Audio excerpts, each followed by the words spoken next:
Salam sejahtera untuk kita semua. Perkenalkan, nama saya Francisco Xavier Silva Santoso, NIM 18F10007.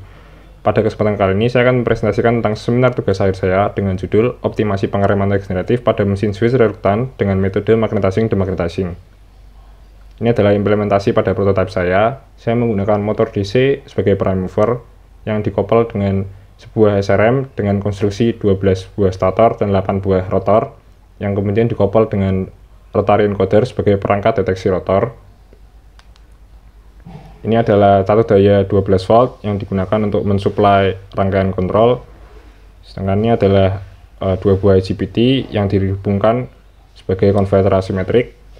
Lalu ini adalah rangkaian kontrol yang terdiri dari 6 buah TLP250 dan satu buah buffer 74HC541N yang disuplai oleh satu daya B1212S.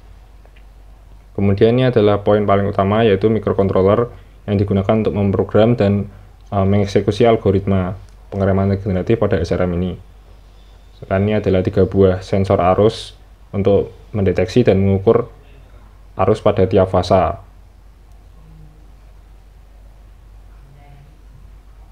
Sedangkan ini adalah perangkat berupa klem arus untuk mengukur arus yang keluar atau masuk pada proses pengisian baterai. Baterai yang digunakan adalah baterai 12 volt. Tahapan awal pengujian dilakukan dengan memutar motor DC yang terkoppel dengan SRM pada kecepatan konstan 1800 rpm. Kondisi pertama adalah percobaan pengereman regeneratif SRM menggunakan metode magnetizing-demagnetizing pada duty cycle 25%. Ini adalah sinyal pensaklaran metode magnetizing-demagnetizing pada duty cycle 25%. Ini adalah gelombang tegangan fasa dan arus fasa pada duty cycle 25%. Dapat kita lihat bahwa wilayah arus eksitasi hampir sama besarnya dengan wilayah arus pembangkitan, sehingga arus pembangkitan menjadi kecil dan arus pengisian ke baterai menjadi tidak optimal. Ini adalah arus tiap fasa dan arus pengisian ke baterai. Karena arus pembangkitan yang kecil, maka arus pengisian ke baterai menjadi kecil atau tidak optimal. Jika kita mengukur menggunakan multitester, akan didapatkan angka positif 0,178 ampere yang menandakan bahwa tidak ada arus yang mengisi ke baterai. Sedangkan kecepatan berubah dari kecepatan awal 1800 rpm menjadi 1745 rpm. Kondisi 2 adalah percobaan pengereman regeneratif SRM menggunakan metode magnetizing-demagnetizing pada duty cycle 50%.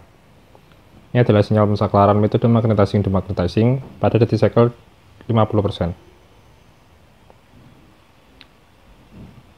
Ini adalah gelombang tegangan fasa dan arus fasa pada duty cycle 50%.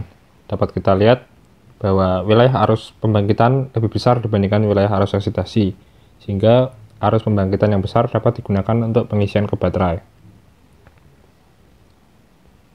Ini adalah arus tiap fasa dan arus pengisian ke baterai. Dapat kita lihat bahwa pada arus tiap fasa, arus pembangkitan lebih besar dan lebih optimal, sehingga arus pengisian ke baterai akan lebih optimal.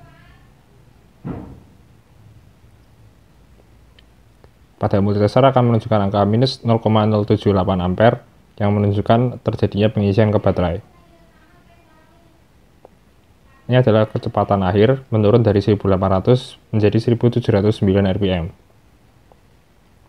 Pada kondisi ketiga, percobaan pengereman regeneratif SRM menggunakan metode magnetizing-demagnetizing pada duty cycle 75%.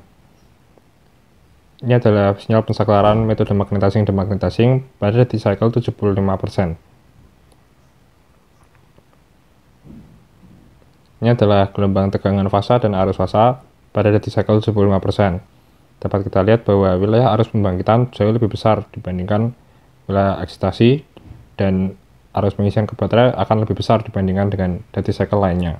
Ini adalah gelombang arus tiap fasa dan gelombang arus pengisian ke baterai pada duty cycle 75%. Arus tiap fasa menunjukkan wilayah arus pembangkitan yang paling besar di antara duty cycle lainnya, sehingga arus pengisian ke baterai akan menjadi yang paling besar di antara duty cycle lainnya.